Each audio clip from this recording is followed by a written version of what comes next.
Good morning Year 6, happy Friday, hope you're all alright.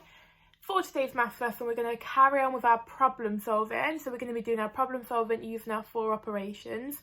The first thing we're going to do is go back to yesterday and I'm going to model the answer for yesterday's problem. Then we're going to go into some more problems. So this was yesterday's problem that I asked you to have a go at. So it was a problem solving problem using those 4 operations. So hopefully you had a go at using that 4-stop method.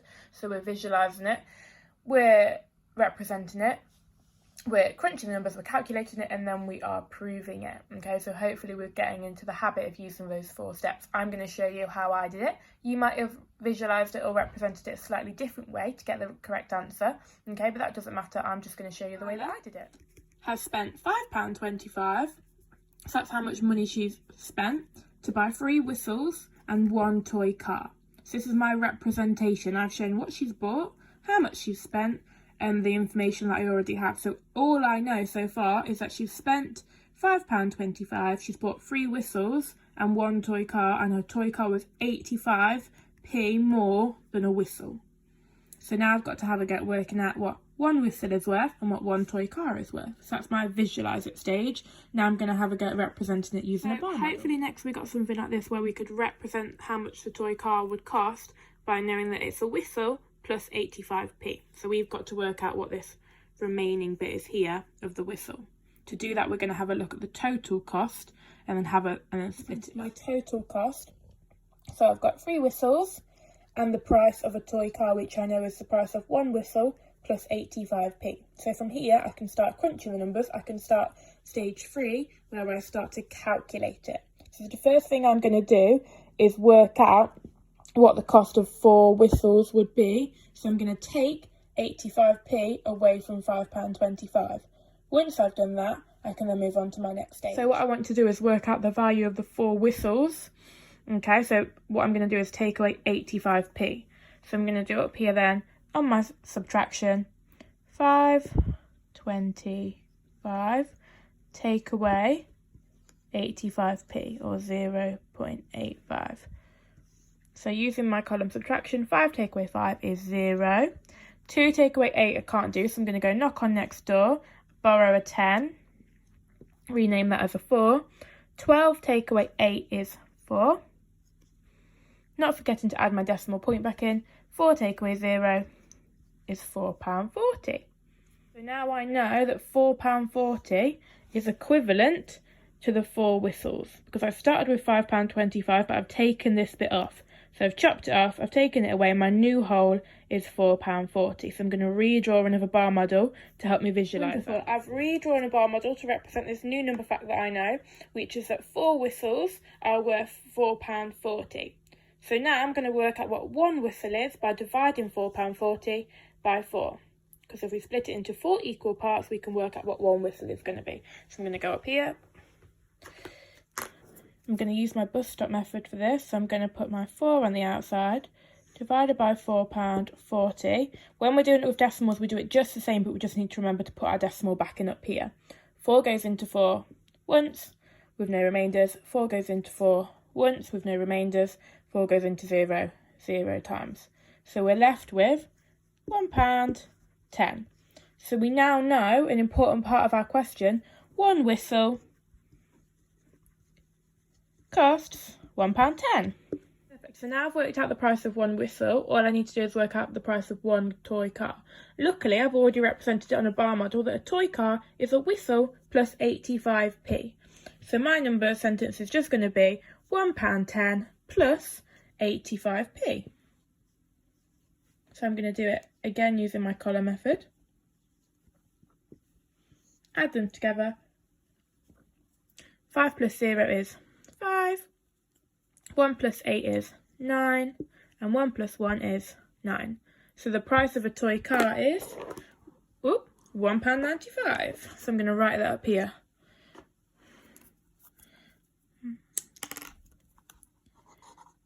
£1.95. So my last step is to check my answer. So I'm going to have another look at my visualise it question. So just to remind myself, I know that Isla bought 3 whistles and 1 toy car, and it cost her £5.25. And I think I've worked out that 1 whistle is £1.10 and 1 toy car is £1.95. So I'm just going to check it by doing the inverse and seeing if I was right. So the first thing I'm going to do is work out the price of 3 whistles. So £1.10 times 3, 0 times 3 is 0, 1 times 3 is 3, 1 times 3 is 3, so the price of 3 whistles is £3.30. The price of 1 toy car is £1.95, so I'm just going to add those together to see if I've got the correct amount. So 5 plus 0 is 5, 3 plus 9 is 12. We can't do that, we can only put the 2 ones in that column, so we're going to have to rename 110, and 3 plus 1, sorry, and 3 plus 1 plus 1 is 5. So we're left with £5.25, which means we're right. Lovely, well done if you got that right. Today we're going to have a look at another question using similar methods. So we're going to think about our 4-step method again. I'll visualise it, I'll represent it, I'll calculate it and I'll prove it. Okay, so we're going to use that same procedure. I want you to pause the video now and have a go, working out what a triangle is worth and what the hexagon is worth. Okay, so I want you to pause it now and have a go, and then we're going to come back and go through the answer together. So really be thinking about that 4-step method, get it all drawn out. Even though they've already visualised it for you, is there a way that will be easier in your brain to help you visualise it? Okay, so pause the video now and we'll come back and we'll have a look together. Let's have a look at this together then. So the way that I have visualised it might be different to the way that you've visualised it. That's absolutely fine. It's whatever helps you and helps your brain to process this in the easiest way for you. So all I've done for my visualise it is I've sorted out the shapes in a way that's a bit easier for me to see the problem. So I've put my triangles together and my stars together, so I can easily see that 2 triangles and 2 stars equal 120. And 2 stars and 1 hexagon also equals 120.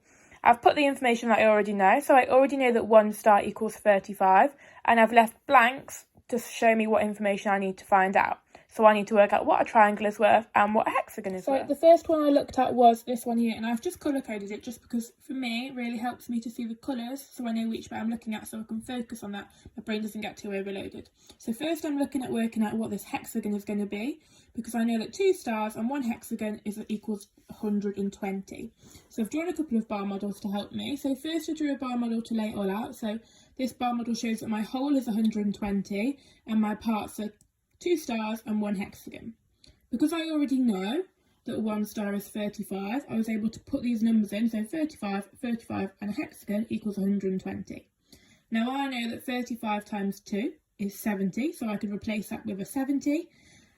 So I'm left with 120 as my whole and 70 and a hexagon as my part. So to work out the size of the value of my hexagon, all I need to do is work out the difference between 120 and 70. So to work out the difference between 120 and 70, I'm just going to do a division. So 0 take away 0 is 0. 2 take away 7 we can't do, so we're going to go knock on next door and borrow their 10. They're 100, sorry.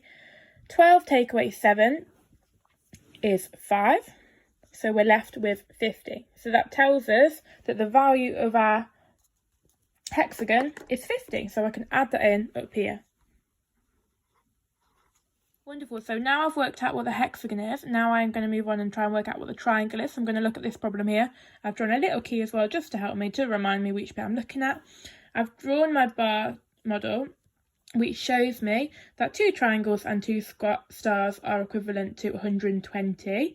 I know that 2 stars are worth 70 because they're worth 35 each, so I've changed this on my bar model to 70, and 2 triangles is worth 120. So to work out the value of 2 triangles, I need to take away 70 from 120.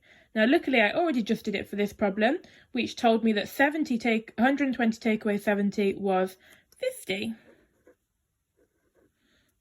So now I know that 2 triangles are worth 50. So I'm just going to draw a quick bar model to help. So I've just drawn my left bar model down here, which shows me that 2 triangles are my 2 parts and the whole is 50. So to work out 1 triangle, I just need to divide 50 by 2. Now I can use my knowledge of number facts to know that 50 divided by 2, half over half, is 25. So a triangle is 25. Lovely, so now I've got my triangle, my star and my hexagon, I just want to check my answers to make sure that I was correct. So I'm just going to put it back into the code. So using this code that I now have, which tells me the value of each shape, I'm going to check that they still equal 120, just to make sure I've got it right to do my last step to prove it. So my first one was 2 triangles and 2 stars, which equal 120. So this is going to be 2 triangles, which are 25 each, and 2 stars, which are 35 each. Okay, so I'm going to use my number facts. I know that 25 plus 25 is 50. I know that 35 plus 35 is 70.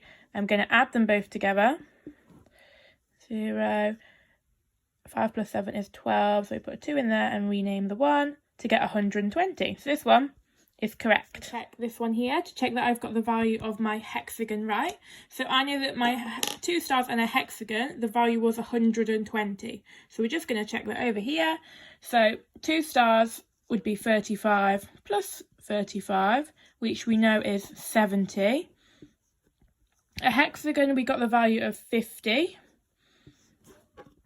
So we're going to add these together to see if we got it right. 0 plus 0 is 0. 7 plus 5 is 12. Rename the 1 to get 120. So the value was also right. We just did the inverse to check our calculations. The task for the day then, year 6, is to have a go at this question. So think about how you could use your visualise it and your represent it stages to really help you work this out and figure out what the question is really asking you. Okay, so have a go and let us know how you get on. That is everything from me today. I hope that was useful. If you are struggling, quick hint, bar model with that last question. Okay, have a go. See if by using a bar model to represent that problem, to really set out what you already know and what you need to know, can help you to figure it out. Apart from that, have a lovely weekend, stay safe, and I'll see you soon.